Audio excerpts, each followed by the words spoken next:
বহরমপুরে ফের প্রচারে বাধার মুখে অধীর। আবারও নির্বাচনী প্রচারের সময় বিক্ষোভের মুখে পড়লেন বহরমপুর কেন্দ্রের কংগ্রেস প্রার্থী অধীর রঞ্জন চৌধুরী।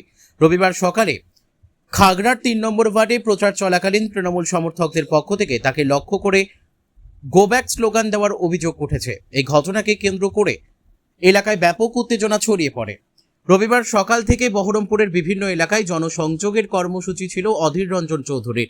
খাগড়া এলাকার দয়াময়ী কালীবাড়িপাড়া সংলগ্ন একটি তৃণমূল কার্যালয়ের সামনে দিয়ে যখন তার মিছিল যাচ্ছিল, সেই সময় সেখানে উপস্থিত থাকা তৃণমূল সমর্থকরা কংগ্রেসের মিছিলকে লক্ষ্য করে চিৎকার শুরু করেন। অধীর চৌধুরীকে উদ্দেশ্য করে গো ব্যাক স্লোগান দেওয়া হয় বলে অভিযোগ কংগ্রেসের। ঘটনাটি ঘিরেই দুপক্ষের মধ্যে চাপা উত্তেজনা তৈরি হয়। উল্লেখ্য, গতকালও প্রচার চলাকালীন বিভিন্ন অপ্রীতিকর ঘটনার সাক্ষী হয়েছে বহরমপুর।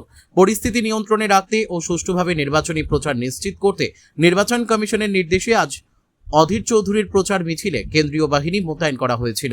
মিছিলের আগে ও পেছনে উচ্চপদস্থ প্রশাসনিক আধিকারিকদেরও কড়া নজরদারি রাখতে দেখা যায়। নিরাপত্তা বেষ্টনী থাকা সত্ত্বেও এমন ঘটনার পুনরাবৃত্তিতে রাজনৈতিক মহলে উদ্বেগ বাড়ছে।